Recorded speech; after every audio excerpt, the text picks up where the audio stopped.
You're tuned in to the K-State Radio Network and Agriculture Today. Thanks for joining us. The last couple of days, the Kansas winter wheat crop has benefited from much-needed moisture, which will help that crop along.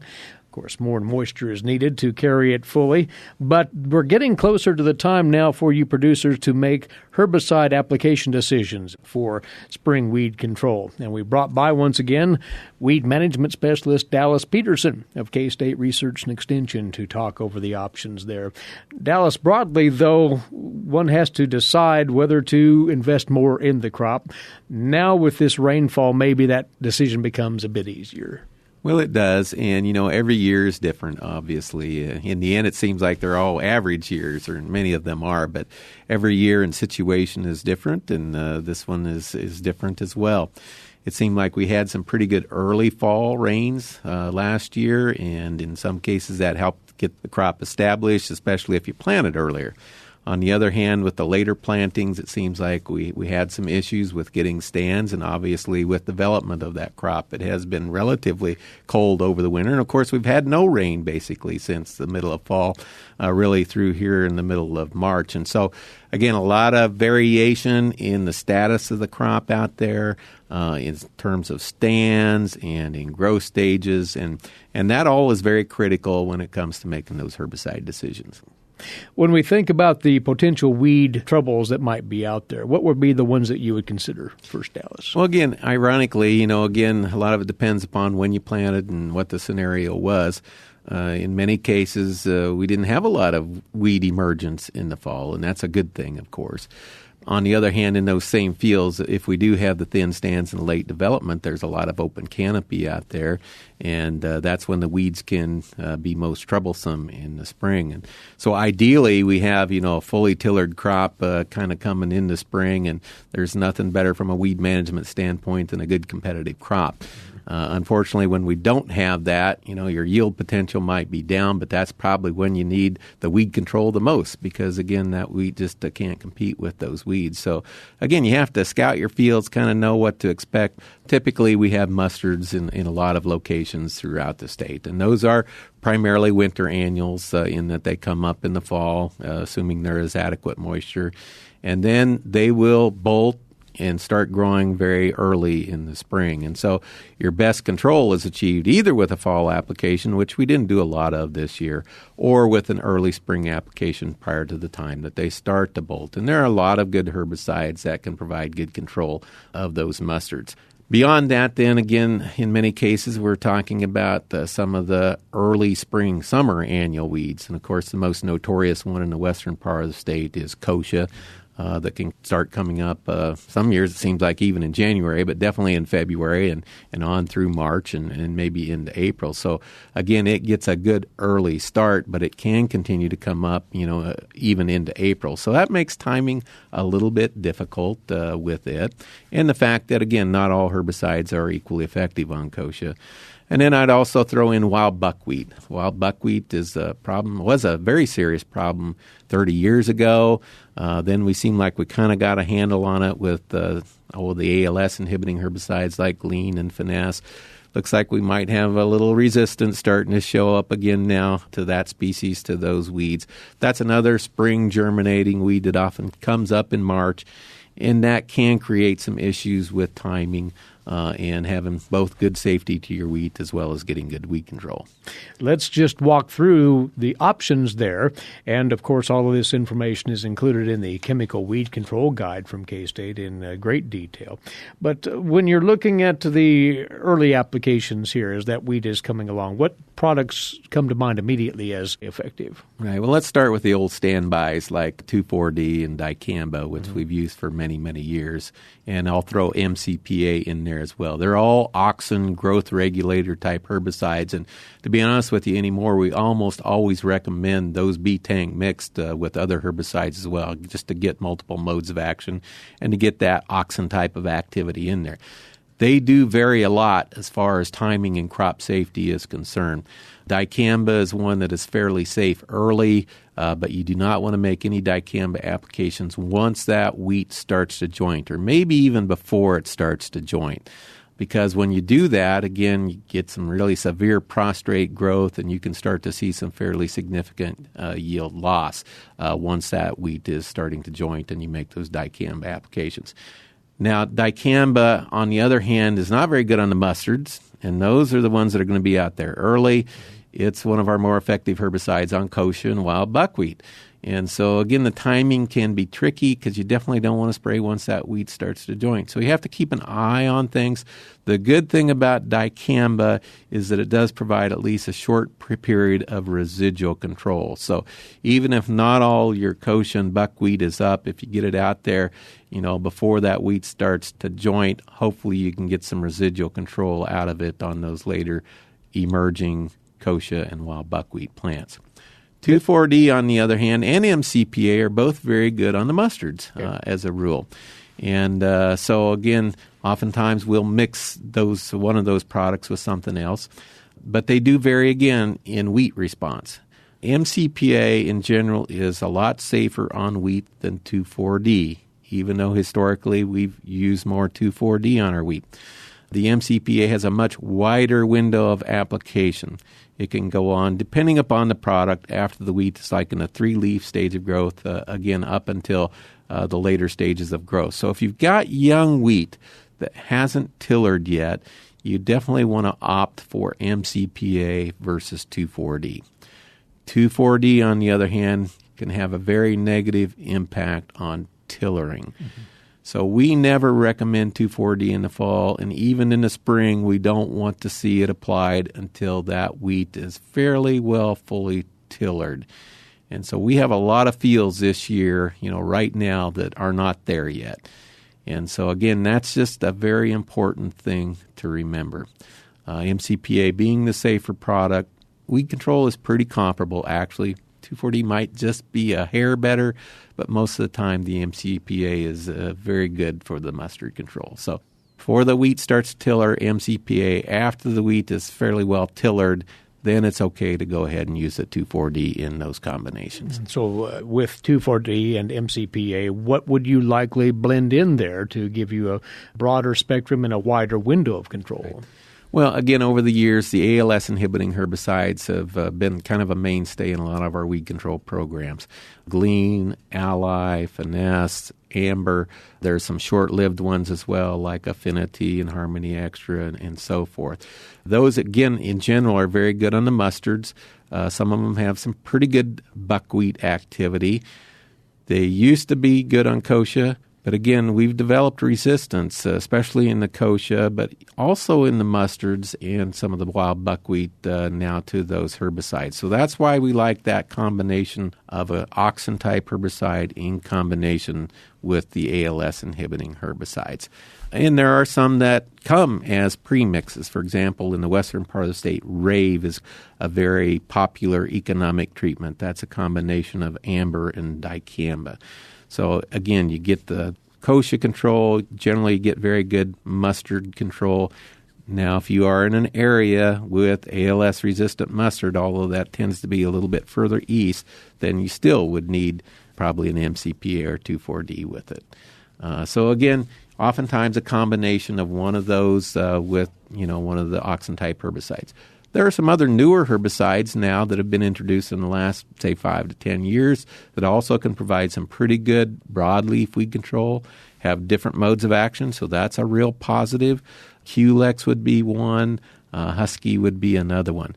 Again, in many cases, we still are going to tank mix, say, an MCPA with one of those herbicides to maximize performance and, again, to try to minimize the development of resistant weeds.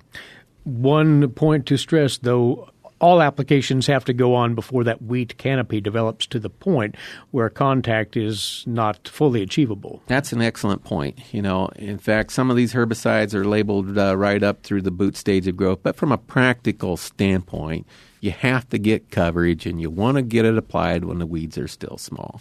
So really, before it really gets well into the joining stage, even if it can go on beyond that point in time, you want to get it on before then so that you can get good coverage and get good weed control. The Chemical Weed Control Guide from K-State, of course, gets into all of these options in full and gives you a rundown of just what can go with what for full effectiveness against broadleaf weeds in particular out there as they might come along. And certainly something to consider as, once again, the potential for productivity from this crop may improve as we receive more rain, Dallas, in the relative near future, we hope. Yeah, it's an amazing crop. We've learned that through time. We kill it several times, oftentimes, before we harvest a decent yield. So you do want to consider that potential, but in many cases, if you don't control your weeds, you won't have the potential. Good input as always. Thank you for coming over. Great to be here. That's from K-State Research and Extension Weed Management Specialist Dallas Peterson. This topic covered in more detail in an Agronomy e-update write-up that you can find at agronomy.ksu.edu, the newsletter dated the 9th of March. Have a look at that. And you're listening to Agriculture Today.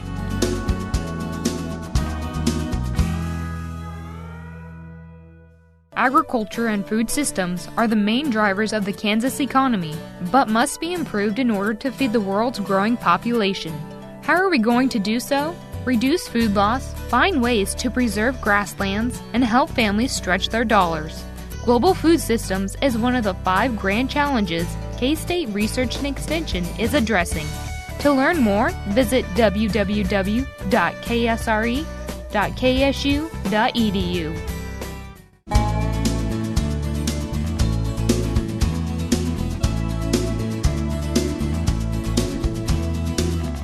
You're tuned in to Agriculture Today, and next up for you, a quick briefing on the state of the Agriculture in the Classroom program here in Kansas, now in its 36th year, believe it or not. Over from that program is the administrator of Kansas Agriculture in the Classroom, based here on the K-State campus, Cathy Musick. And Cathy, we've a slew of events coming up that will be in support of and carry the mission of this program, which we'll talk about. But again, over 3 decades of this effort, and it has met with resounding success, hasn't it? Yes, it has. It is amazing that we've been in business for 36 years to provide resources for teachers that allow them to bring agriculture right into their classroom. And I think it's more relevant than ever because now with the new curriculum standards and the focus on career and workforce readiness, as well as applied learning, it's a perfect fit for teachers to bring lesson plans and activities into their classroom that uses agriculture as the teaching tool. And the results have proven that these efforts to weave agricultural themes into classroom teachings have resulted in a broader appreciation and understanding of agriculture among school kids. That's right. And I know that there's been some studies done with the Walton Rural Life Center. They've been an ag charter school for a number of years, and they had folks come in and measure and test their children, and they are one of the outstanding schools in the state as far as test scores for curriculum. So they credit their agriculture program and the responsibilities that the children learn as they're doing chores every day with the farm animals as well as with their greenhouse and all of the building projects that they do, all great applied learning. And this program, before we go any further, is supported by a gamut of agricultural interests in this state. Absolutely. We have a great base of commodity supporters from the different commodity groups and commissions. And as well, we have an ag advocate donor group who are, many of them, large ag businesses and or producers. In addition to that, we have several other fundraising things that we do. Our AgriTag program, I think, has been our most dependable fundraising program. And again, it's almost like a membership, Eric. It's $35 a year to maintain that specialty tag, which is kind of a moving billboard for agriculture. We have about 1,000 of those tags on the road, and we have an ambitious goal of trying to to double that this year. I'm hoping that we can have even more folks understand that agriculture is a big part of our state. The $35 comes through the Kansas Department of Revenue, then right to KFAC, and so we're able to use it on projects that we're doing and resources that we're developing. And since you bring that up, as folks renew their license plates and their vehicle registration, that's the time they can invest in an agri-tag. That's right, and every treasurer's office has a grouping of specialty tags, including agri-tags, and so they should be able to get their tag that very day. What have you been up to lately before we talk about the summer activities on the agenda? Very good. Yes. Well, February is kind of a blur because we were doing all kinds of presentations to different teacher groups and different civic groups in the state. And the main topic that I did was on careers in agriculture. We have so many people that are really influencers of our young people in showing them what's out there for them to strive for as a career goal.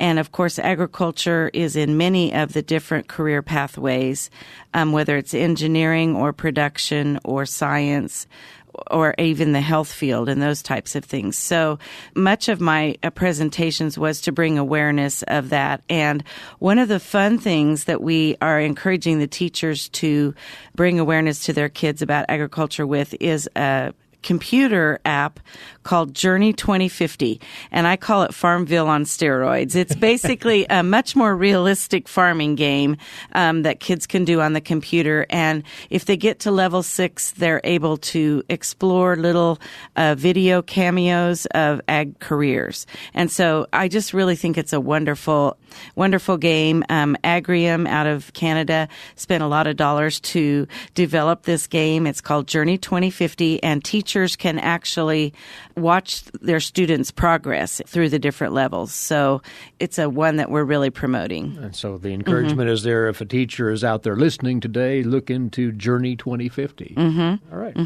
Well, again, for teachers, a large part of the agriculture in the classroom effort is in the area of in-service training. And you line up these sessions for the summertime, basically, right, Kathy? For the most part. This year we'll have 2 3-day offerings for professional development. One will be in Wichita and one will be in K-State Olathe. So both fairly urban centers, and we're hoping to attract a number of teachers for that. Then we also do throughout the year, at the request of individual school districts, we can do a half-day professional development training, which we call A+ STEM.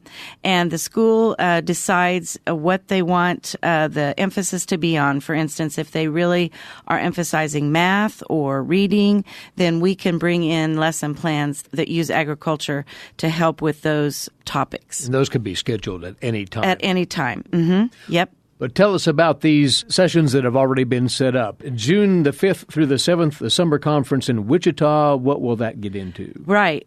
So there's a pre-conference day on the 5th, and Dr. Donnelly and I and several others will be doing kind of a mini plants course. And so we'll be discussing a lot of information about food plants and lesson plans that go along with that and food systems. And then the second day is a conference day like we've had in the past, where we have teachers teaching their peers. So I have our master teachers who've been using our lesson plans coming in to teach other teachers how they've incorporated that into their classrooms, which has been really successful. And then we also have a keynote speaker. Valerie Bays is coming in from Monsanto to discuss genetically engineered plants. And then the third day of that set in Wichita will be conducted by Sedgwick County Extension horticulture agent and master gardeners, and it's designed for schools that want to start school gardens. So full program there. For sure. And then you have the second session, June the 19th through the 21st in Olathe at K-State's campus in that city. This will focus on plant science? Actually, both plants and animals. It's titled Plants and Animals Have a Place in the Classroom. So we'll focus on both topics and give lots of lesson plans and resources to support applied learning about food plants and food animals. So a teacher out there who would like to take in one of these, maybe even both if they're so inclined, how do they follow up with registration? Okay. They can go to our website, which has a brief description of each of the classes.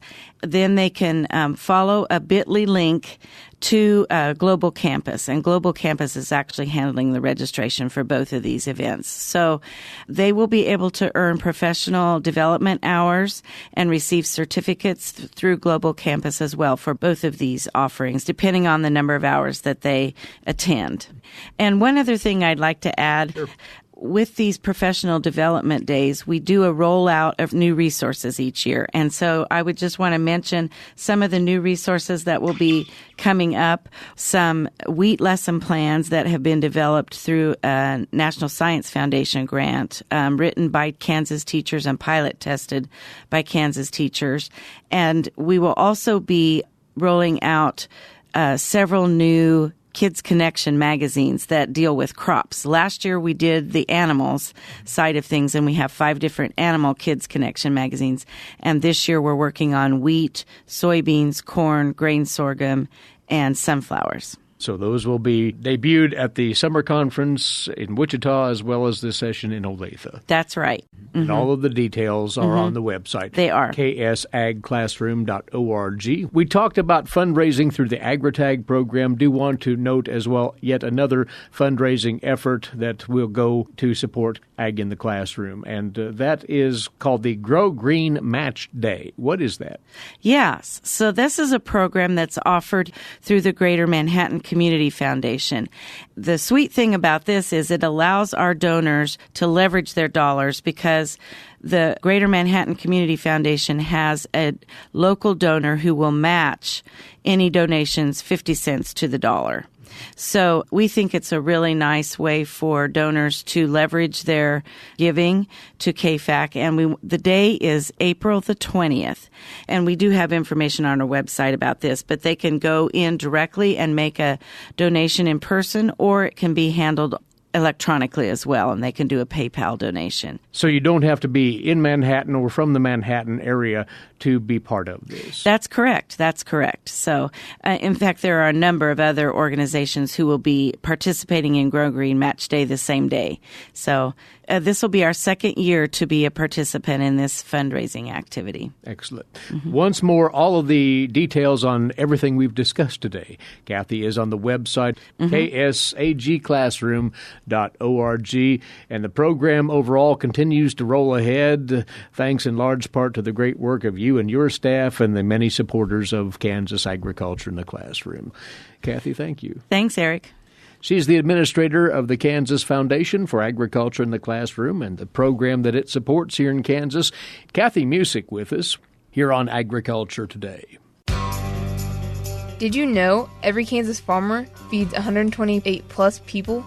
Kansas farmers are hard workers, dependable, authentic, and sensitive. Not only do farmers put food on your table, but they put clothes on your back and fuel in your car. For more information about Kansas farmers, visit K-State Research and Extension online or stop by your local Extension office. This message has been brought to you by the K-State Animal Sciences Leadership Academy participants.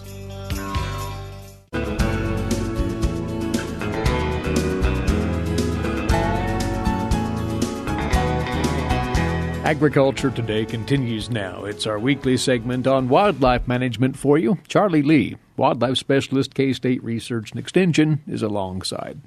Charlie, we've talked of the merits of establishing a bluebird nesting area before and putting up a bluebird box. And you say this is the time that folks ought to take this on if they are intending to attract bluebirds. Yes, if you want to attract bluebirds, you have to be prepared to do the annual maintenance that is required, and most of the time that maintenance is going to include dealing with house sparrows, particularly if they are very common in your area. House sparrows are the number one enemy of bluebirds and purple martins. Fortunately, their population has started a gradual decline. There is a lot of concern about the types of damage that house sparrows can do, but they're a bird that is non-native. They certainly create considerable problems for cavity nesting birds like bluebirds and purple martins. They've been known to attack and threaten more than 70 species of birds that come into house sparrow nesting territory. And there's been several studies that show house sparrows reduce the reproductive output of other species, including barn swallows, by greater than 40% over a 4-year period. They're very aggressive. Some people think they're cute. Perhaps one of the more numerous species that is observed at bird feeders. But serious bluebirders call them lots of names, and some of those names are not very nice. And some of the images that I get sent to me, bluebirds that have been injured, are fairly graphic. It's not a pleasant situation when house sparrows are evicting and either destroying eggs or destroying young or even killing adult bluebirds. If one already has a bluebird box up, the sparrows will start to command that area, if you will, set up their own nests right around now? Yes, sparrows will be trying to nest this time of year, so we want to make sure that you've cleaned out the old sparrow nest. But sparrows are a species that will also build their nest right on top of a bluebird nest. Mm-hmm. They may kill the bluebird, leave the bluebird in the nest, and then build their nest right on top of the decaying carcass. But if you're really trying to attract the bluebird in an area, you're going to have to do some house sparrow management in order to be successful. House sparrows cause other types of damage, primarily to crops, gardens. Most folks think of their droppings as being hazardous, unsanitary, and perhaps causing significant odors in an area close to a living space. And they also can spread numerous human and livestock diseases. They have the potential from one pair of house sparrows to theoretically increase to about 12 to 1,500 birds in 5 years. But for whatever reason, almost worldwide, house sparrow populations have started to have a decline. We thought at one point in time that perhaps there was nothing we were going to be able to do, that they were going to continue to increase. But currently, those populations seem to be on a gradual decline. Nonetheless, if they are a problem, they can be managed, you say, and just how so exactly? Well, keep in mind they're non-native invasive birds, so they're not protected by the U.S. Migratory Bird Treaty Act or Canadian federal or state regulations. So federal law allows removing the birds or destroying nests or eggs and adults. Now, keep in mind that there are some methods that are not allowed, but they are not protected by federal Migratory Bird Treaty Act. There are some folks that think no animals should be physically harmed, and then they would focus on passive management or non-lethal control techniques. There are some of those that will provide some benefits, but those non-lethal or passive management options would include trying to discourage house sparrows from feeding and nesting in the area, so you're going to have some sort of deterrent. Most of the time, house sparrows are going to readily investigate any new box that's put up with a small cavity for the opening. I think one of the better products out there now to protect bluebird nest boxes is a device called a sparrow spooker. It's mylar tape, usually 3 or 4 strands of mylar tape, suspended above the roof of the flat top on a bluebird nest box, so that they dangle and just barely touch the roof of that structure. That seems to be a fairly efficient means of keeping bluebird boxes house sparrow free. There are some other techniques, such as using monofilament line draped over the top of the bluebird nest box and down in close proximity to the opening. Sometimes those monofilament lines need to be weighted with a small shot or a lead sinker of some sort so that they dangle and don't get tangled up. Those have been effective in some instances, but probably not as good as the sparrow spooker. When you're looking at other types of techniques is it's systematically removing the nests and eggs that you do find in those boxes. Remember, house sparrows are going to nest every 10 to 12 days, so you're going to have to remove them that frequently. I suggest a weekly basis, and then removing that nest material and addling the eggs that you find within that weekly interval. Those, once again, would be considered passive approaches to sparrow control. There are active approaches as well, you say, and you might explain what those might be. Well, the active management is trapping, shooting, removal of the birds by physical manipulation. I think it's unlikely to be effective long-term unless you're going to incorporate both passive and active control techniques.